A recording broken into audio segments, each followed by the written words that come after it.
Given what Secretary Hegseth said this morning, is it the position of this administration that the press should not prominently cover the deaths of U.S. service members? No, it's the position of this administration that the press in this room and the press across the country should accurately report on the success of Operation Epic Fury and for every troop that is based in the Middle East. That's what these... Secretary Hegseth was complaining that it was front page news about these 6 service members who were killed. That's not what the Secretary said, Kaitlan, and that's not what the Secretary... And that the AP was barred, which they said was because they're not using the phrase Gulf of America, they're using Gulf of Mexico in line with their standards. And so the question here is this setting a precedent that this White House will retaliate against reporters who don't use the language that you guys believe reporters should use? And how does that align with the First Amendment commitment that you were just talking about? I was very upfront in my briefing on day one that if we feel that there are lies being pushed by outlets in this room, we are going to hold those lies accountable. And this should have been done by Biden years ago. This should have never been allowed to happen. I know he's a friend of yours. But couldn't Putin just withdraw his... He's a friend of CNN. That's why nobody watches CNN anymore. Karoline Leavitt and Kaitlan Collins are making headlines again. And this latest White House press room clash has everyone talking. What started as another tense exchange quickly turned into a heated back and forth that left the room stunned. Viewers are now debating who truly came out on top after Karoline delivered a sharp response that caught Collins completely off guard during the live briefing. Social media erupted within minutes, with reactions pouring in from every side. Was this simply another intense political debate, or a moment that could seriously impact Collins' public image? One thing is certain, this confrontation has become one of the most talked about press room moments of the week. Stay tuned, because the full exchange is drawing massive attention online. Which White House official made the decision to bar the AP reporter from the Oval Office and the diplomatic reception room last night? Well, first of all, let me just set the record straight. It is a privilege to cover this White House. It's a privilege to be the White House press secretary. And nobody has the right to go into the Oval Office and ask the President of the United States questions. That's an invitation that is given. And there are hundreds of outlets on this campus, many of you in this room who don't have the privilege of being part of that pool every single day and getting to ask the President questions. We reserve the right to decide who gets to go into the Oval Office, and you all have credentials to be here, including the Associated Press, who is in this briefing room today. Karoline Leavitt and Kaitlan Collins are once again at the center of a heated media showdown, and this latest clash has the internet buzzing. What began as a tense White House exchange quickly escalated into one of the most talked about press room moments in recent weeks. During the briefing, Collins appeared confident as she pressed Leavitt with a sharply framed question that many viewers saw as an attempt to challenge the administration's position. But instead of getting cornered, Leavitt responded with calm confidence, turning the conversation in a completely unexpected direction. Her firm remarks about media access and presidential coverage instantly sparked reactions across social media, with supporters praising her composure under pressure while critics debated the exchange from every angle. The moment quickly went viral, with viewers dissecting every expression, every response, and every second of the confrontation. Whether you see it as a tough journalistic exchange or a political mic drop moment, one thing is clear. This showdown captured national attention. Watch closely, because this debate has everyone talking. The historic proposal for the United States to take over Gaza, announced by President Trump last night, underscores this commitment. Insanity is doing the same thing over and over again and expecting different results. President Trump is an outside-of-the-box thinker and a visionary leader who solves problems that many others, especially in this city, claim are unsolvable. If you're enjoying this intense political showdown, don't forget to like and subscribe for more major media moments. As the exchange continued, the tension inside the briefing room only grew stronger.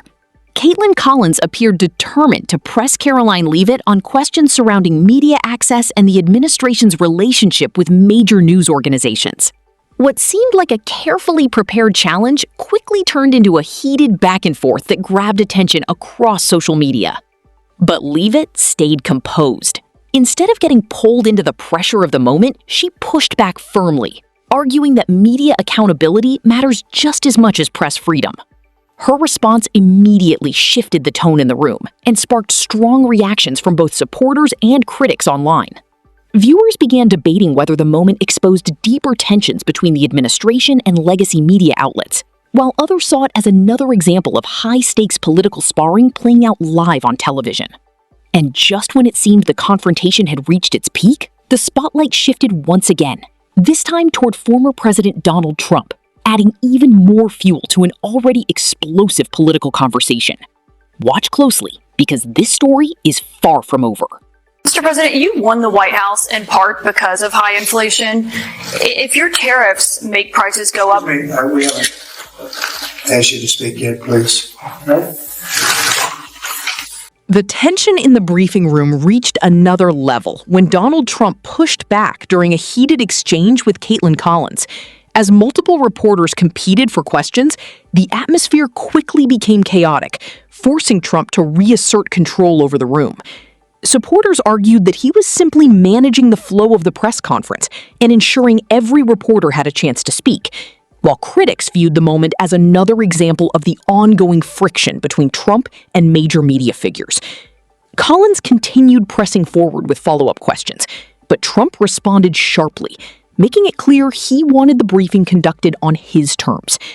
The exchange instantly sparked reactions online, with viewers divided over who handled the moment better. As the discussion shifted toward questions involving Senator Mitch McConnell, Trump added another pointed remark directed at Collins, further intensifying an already tense atmosphere inside the room. The moment quickly spread across social media, fueling yet another major debate over media access, political accountability, and the increasingly confrontational nature of modern press briefings. K. Jr. as the next health secretary, citing conspiracy theories. What's your reaction to that? Well, I feel sorry for Mitch. And I was one of the people that he wanted to go to the end and he wanted to stay leader. He's not equipped mentally. He wasn't equipped 10 years ago mentally, in my opinion. He'd let the Republican Party go to hell. If I didn't come along, the Republican Party wouldn't even exist right now. Mitch McConnell never really had it. He had an ability to raise money because of his position as leader, which anybody could do. You could do it even. And it's Donald Trump once again found himself at the center of a fiery press room moment. And this time, Kaitlan Collins became the focus of a sharp verbal exchange that immediately set social media ablaze. During the tense back and forth, Trump responded with a series of pointed remarks that visibly shifted the atmosphere in the room. Collins appeared determined to challenge him, but Trump fired back with criticism that quickly became one of the most talked about moments of the briefing. At one point, he compared her performance to frustrations surrounding Senator Mitch McConnell, delivering a comment that stunned reporters and instantly triggered waves of online reactions. Supporters praised Trump's aggressive pushback, while critics argued the exchange reflected the growing hostility between politicians and the press. The confrontation quickly went viral, with viewers analyzing every reaction, expression, and response frame by frame. What began as another tough media question soon turned into a headline-making clash that dominated political conversations online. And judging by the tension in the room, it was clear the exchange was far from over. should have been done by Biden years ago. This should have never been allowed to happen. I know he's a friend of yours. Couldn't Putin just withdraw his He's a friend of today? CNN. That's why nobody watches CNN anymore, because they have no credibility. Donald Trump's clashes with CNN have become some of the most talked about moments in modern political media. Over the years, his exchanges with reporters from the network have repeatedly sparked viral headlines, nonstop reactions online. Many viewers still remember Trump's heated interactions with CNN's Jim Acosta during White House briefings, moments that fueled major conversations about press access, media conduct, and political accountability. Now, some commentators are drawing comparisons between those confrontations and Trump's more recent exchanges with Kaitlan Collins. Supporters of Trump argue that he directly challenges what they see as unfair or overly aggressive questioning from major media outlets, while critics believe these confrontations reflect growing tensions between politicians and journalists in high-pressure press environments. No matter where people stand politically, one thing is undeniable. Whenever Trump and CNN reporters go head-to-head, the moments rarely stay out of the headlines for long. The exchanges quickly spread across social media, with viewers dissecting every question, reaction, and response in real time. And the next confrontation between Trump and Collins would become another unforgettable chapter in that ongoing rivalry. Went to the Capitol and they were breaking into the Capitol, smashing windows, injuring police officers. Why did it take you 3 hours to tell them to go home? I don't believe it did. Oh, let me pull it out.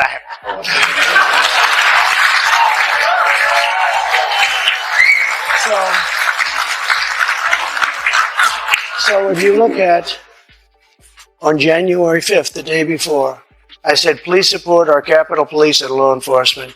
They are truly on the side of our country. Stay peaceful.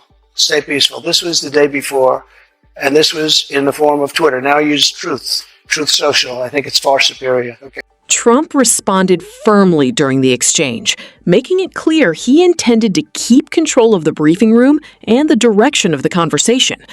The tense moment quickly fueled debate online, with supporters praising his direct approach, while critics questioned the tone of the interaction. The confrontation also highlighted the increasingly high-pressure dynamic between political leaders and major media figures. Tough questioning is widely seen as a core part of journalism, but so is maintaining professionalism, preparation, and composure during fast-moving public exchanges. As the discussion intensified, Trump appeared confident and ready for the challenge, responding quickly to repeated questions and keeping the spotlight firmly on the issues he wanted to address. The result was another headline-making moment that immediately sparked strong reactions across television and social media alike. I hope everybody's on truth. If you look January 6th, it's at before 2:30. I am asking for everyone at the U.S. Capitol to remain peaceful. This is right after as it was happening. But what happened is they took it down. I don't know why. I think they took it down because it was so good. They didn't like it being up there. I am asking, and we didn't know until I got it back, because now I have 90 million people waiting for me to go back, but I'm on truth and I'm staying on truth. Listen, I am asking for everyone at the U.S. Capitol to remain peaceful. No violation. We want no violation. We want no violence. Remember, we are the party of law and order. Respect the law and our great men and women in blue. Thank you. That was at 2:30. That was very... The exchange took another dramatic turn as Trump pushed back against years of criticism surrounding the Capitol riot narrative and his role in the events of January 6th. During the discussion, he argued that key statements calling for peace and respect for law enforcement have often been overlooked in broader media coverage. Supporters viewed the moment as Trump directly challenging what they believe has been an unfair portrayal by major news outlets, while critics continue to argue that his rhetoric surrounding the 2020 election remains deeply controversial. The confrontation quickly became a flashpoint online, with viewers debating media framing, political accountability, and how major events are remembered and discussed years later. As Trump defended his position, the tension in the room noticeably intensified, turning the exchange into yet another viral political moment. No matter which side viewers supported, the briefing once again highlighted the deep divide between Trump and sections of the mainstream media, a conflict that continues to dominate headlines and fuel nonstop debate across social platforms. Why you held on to those documents when you knew the federal government was seeking them and then had given you a subpoena to return them? Are you ready? Are you ready? Can I talk? Yeah, what's the answer? Do you mind? I would like for you to answer the question. Okay, it's very simple to answer. That's why I asked it. It's very simple to... You're a nasty person, I'll tell you. The debate surrounding Donald Trump and media coverage continues to spark fierce reactions across the political landscape. During the latest exchange, Trump and his supporters argued that key details and statements surrounding major events have often been ignored or interpreted differently by sections of the mainstream media. Critics, however, maintain that journalists are fulfilling their role by closely scrutinizing public figures and holding leaders accountable for their words and actions. The ongoing clash reflects a broader national divide over trust in media institutions, political messaging, and how major stories are framed for the public. As tensions escalated, Karoline Leavitt continued defending the administration's position during sharp exchanges with reporters, including Kaitlan. Their back and forth quickly became another viral political moment, with supporters praising Leavitt's confident responses while opponents challenged her arguments online. The confrontation once again highlighted the growing friction between political figures and major news organizations, a rivalry that continues to dominate headlines, social media discussions, and cable news coverage across the country. So the question here is this setting a precedent that this White House will retaliate against reporters who don't use the language that you guys believe reporters should use? And how does that align with the First Amendment commitment that you were just talking about? I was very upfront in my briefing on day one that if we feel that there are lies being pushed by outlets in this room, we are going to hold those lies accountable. And it is a fact that the body of water off the coast of Louisiana is called the Gulf of America. And I'm not sure why news outlets don't want to call it that, but that is what it is. For years, political clashes between Donald Trump, his allies, and major media networks have fueled some of the most intense debates in modern politics. Supporters often argue that reporters come into these exchanges searching for viral gotcha moments, while critics insist tough questioning is a necessary part of holding powerful figures accountable. No matter which side people support, one thing is undeniable. These confrontations consistently dominate headlines and ignite massive reactions online. Time after time, tense press room exchanges turn into viral moments, with every question, response, and facial expression dissected across social media within minutes. Trump and Karoline Leavitt supporters believe they thrive under pressure, pushing back aggressively against accusations and challenging media narratives in real time. Critics, meanwhile, argue that these confrontations deepen political division and turn serious issues into televised conflict. As each new showdown unfolds, the battle between political figures and the press continues to grow louder, sharper, and more dramatic. What begins as a routine question often escalates into a headline-making clash that keeps viewers talking long after the cameras stop rolling. And that's what keeps audiences watching: the unpredictability, the tension, and the non-stop political drama playing out live in front of millions. If you enjoyed today's breakdown, be sure to like, subscribe, and join the conversation for more major political moments and media showdowns.